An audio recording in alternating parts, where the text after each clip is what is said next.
So I'm going to continue on with the topic of spiritual friends, and I titled my talk "In Appreciation of Spiritual Friends." Um, on Sunday and Monday, uh, Linda and I, and then Linda on her own, taught about spiritual friendship, and we taught through the lens of a contemporary article in the Atlantic magazine.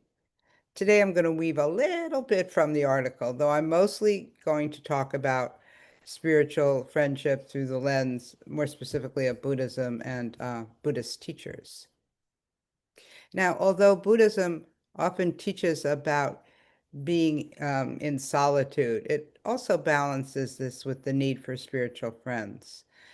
And quoting another discourse, the one on happiness, it speaks to 32 blessings of a happy life, but it begins with to avoid foolish people and to live in the company of wise people. This is the greatest happiness. And I have to say, I agree with that. I have a very short tolerance for foolish people and a great appreciation of being in the company of wise people, like yourself. And just pulling a little quote from our book, Reflective Meditation, Cultivating Kindness and Curiosity in the Buddha's Company. Um, the quote, the Buddha advises us to choose our friendships carefully, that admirable friendship is actually the whole of the holy life. And neurobiology reveals that our brains develop and change, impacted by primary relationships in our life. Everything in our experience arises in relationship to other people and other things. So I went round and round in writing this Dharma talk, but I landed on this memory from one of my early spiritual teachers and a friend now, Jacqueline Mandel. Um, and I remember her, she didn't do it a lot, but I remember her on a few occasions speaking about practicing meditation with Deepa Ma in India. And so I decided for this talk to study Deepa Ma a bit. Um, but back to Jacqueline. I recognized her. I went to a retreat that she taught at the Brighton Bush Retreat Center here in Oregon. This was the early 1980s, and I walked right up to her and asked her to teach me to teach. I've done this only a couple of times. Um, she agreed, and quite a bit later gave me the authority to teach. And Jacqueline is sort of well, she's now a lama in the Tibetan tradition, but she started IMS with Jack Kornfield, Joseph Goldstein, and Sharon Salzberg. Though Jacqueline left early on, in part because of the sexism embedded in early Buddhism. But back to that retreat, I felt like I kind of recognized Jacqueline. And now swinging back to that article in the Atlantic, attention is one of the forces, six forces that is mentioned. And one description of that is paying attention goes a long way when forging these unexpected friendships. Noticing when you click with someone, being open to chance encounters. It helps step out of our habits and into the moment. I thought that was a good description of what happened with Jacqueline. There was sort of this click. Um, Not only did I like how she taught and wanted to teach more like her, but there was a kind of click. So back to Jacqueline speaking about Deepa Ma. She spoke about meditating with Deepa Ma in a noisy apartment in Calcutta.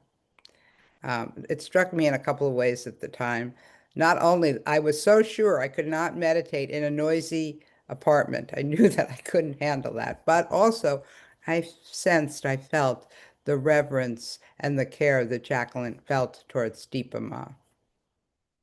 So I started to search um, for quotes about spiritual friendship, and I came upon this quote by Deepa Ma. You can do the practice. You have the strength. I will sit with you. It's sort of what we do every day at the Daily Online. You can do the practice. You have the strength.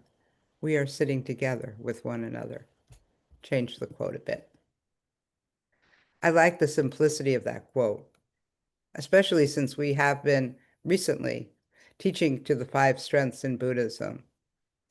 And I believe it takes strength to sit with one's inner world as we do, rather than distract ourselves with the myriad possibilities available to us these days.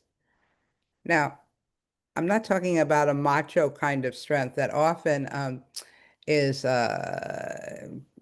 seen as the strength in Buddhism, like sitting upright without moving for hours or hour and then hour after hour. Not that kind of strength so much, but more the strength to honestly and gently look at what is going on inside of us, as well as of our intentions for our actions.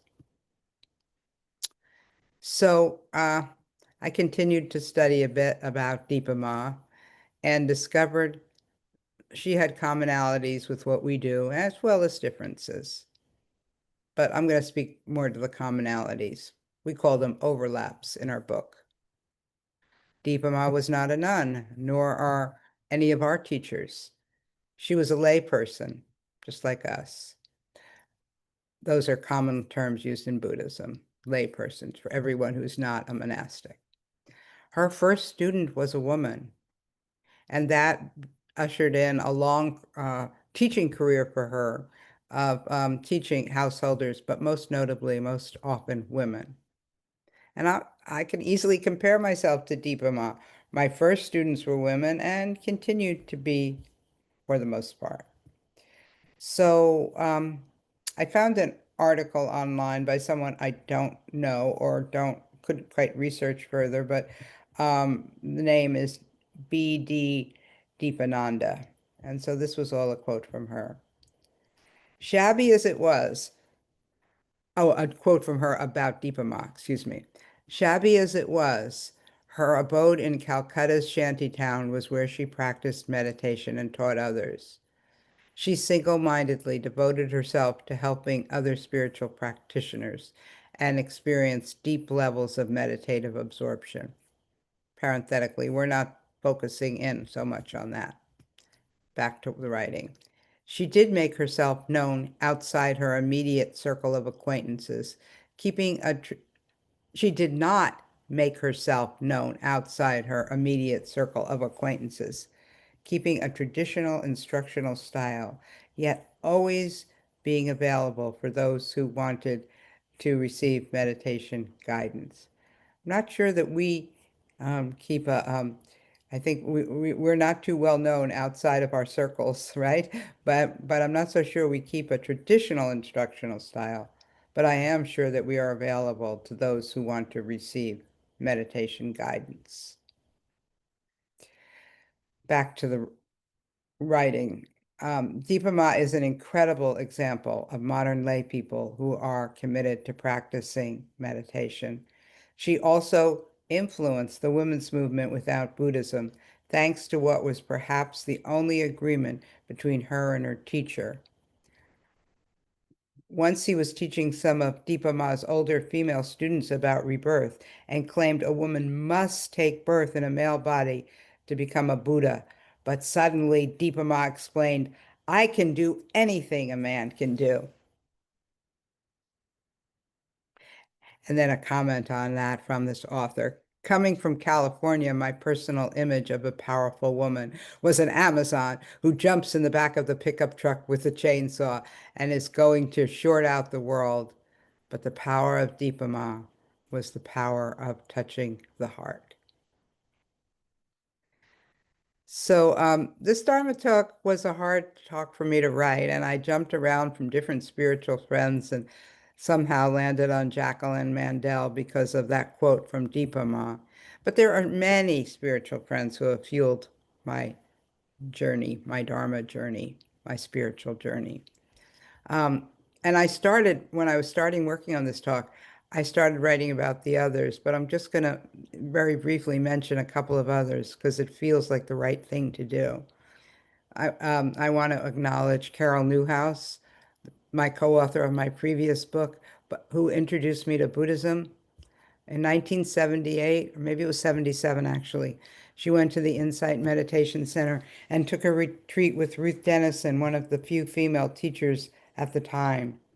Then she brought her to Woman Share, a piece of lesbian, a collective lesbian land in Southern Oregon where I'd lived. And that was really the beginning. I was hooked on meditation and Dharma after that. And of course, Linda. We often speak of our spiritual friendship, but there's others. And I feel a deep gratitude to each of them, really to each of you, because you too are my spiritual friends. I could never be here. I could never be enjoying the happiness of the spiritual journey without my many spiritual friends. So I will end the talk here.